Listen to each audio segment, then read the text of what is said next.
Hi students, எல்லாரும் CBSE board exam ready ஆயிட்டு இருக்கோம் இல்லையா? 12th mathematics integrationல ஒரு क्वेश्चन பார்க்க போறோம். அது definite integral क्वेश्चन பாருங்க. Find integral over 1 to 3 modulus of x minus 1 dx plus 1 to 3 modulus of x minus 2 dx plus 1 to 3 modulus of x minus 3 dx. Question எல்லாமே modulus ஃபங்க்ஷனா இருக்கு. What is the definition of modulus?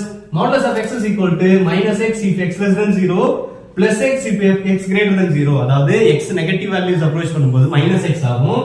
Positive எடுக்கும்போது plus x ஆகும் இருக்கும். இதுதான் definition of modulus x. So அத நான் இங்க use பண்ணும்போது எனக்கு இந்த இன்டெகிரல்ஸ் எப்படி ஸ்ப்ளிட் ஆகுதுன்னு பாருங்க. நான் என்ன பண்ண போறேன், இந்த மாடுலஸ் எல்லாம் ரிமூவ் பண்ண போறேன். அப்பதான் என்ன பண்ண முடியும் அப்படின்னா இன்டகிரேட் பண்ண முடியும். சோ இந்த மாடுலஸ் நான் ரிமூவ் பண்ணனும் அப்படின்னா இந்த லிமிட்ல வேல்யூஸ் எதெல்லாம் சப்ஸ்டிட்யூட் பண்ணும்போது பாசிட்டிவ் எடுக்குதுன்னு பார்க்கணும்.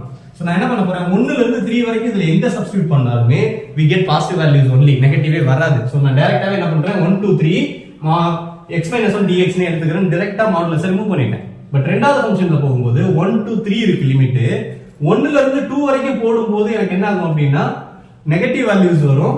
and 2 ல இருந்து 3 வரைக்கும் போடும்போது பாசிட்டிவ் வேல்யூஸ் வரும். சோ நெகட்டிவ் வந்துச்சுனா -x ன்னு எடுக்கணும் இல்லையா? அப்ப -x - 2 இது வந்து +x - 2 ன்னு பிரிச்சுக்கிறேன். ரெண்டு இன்டெகிரலா பிரியுது. தேர்ட் ஃபங்க்ஷனுக்குள்ள போனோம் அப்படின்னா 1 to 3 எந்த வேல்யூஸ் போட்டாலுமே நெகட்டிவ் மட்டும் தான் வரும். அதனால டைரக்டாவே அதை நெகட்டிவ்னு எடுத்துக்கிறேன். இது நல்லா கவனிங்க, இந்த இன்டெகிரலோட லிமிட் இந்த இன்டெகிரலோட லிமிட்டும் சேமா இருக்கு. 1 to 3 இது 1 to 3. சோ இது ரெண்டையும் மெர்ஜ் பண்ணிக்கிறேன்.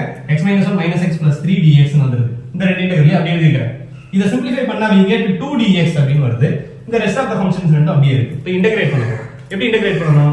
2 இன்டகிரேட் பண்ணா 2x. x - 2 இன்டகிரேட் பண்ணா x - 2 the whole square by -2. x - 2 integrate பண்ணா x - the whole square by 2 அப்படினு வந்துச்சு. சோ லிமிட் எப்படி சப்ஸ்டிட்யூட் பண்ணுவோம்? ஃபர்ஸ்ட் அப்பர் லிமிட், அடுத்து next lower limit. So upper limit substitute பண்ணோம் அப்படினா 6 னு வருது. லோயர் லிமிட் சப்ஸ்டிட்யூட் பண்ணா 2 னு வருது. -2 upper limit minus lower limit plus இங்க எப்படி பிளஸ் வந்தது அப்படினா அப்பர் லிமிட் சப்ஸ்டிட்யூட் பண்ணும்போது 0 வருது. மைனஸ் லோயர் லிமிட் சப்ஸ்டிட்யூட் பண்ணும்போது 1/2 வருது. இப்போ மைனஸ் ஆஃப் -1/2 it becomes +1/2. இங்க அப்பர் லிமிட் சப்ஸ்டிட்யூட் பண்ணா 1/2 வருது. லோயர் லிமிட் சப்ஸ்டிட்யூட் பண்ணா 0 வருது. சோ 6 - 2 +1/2 +1/2 இது ரெண்டையும் ஆட் பண்ணா 1.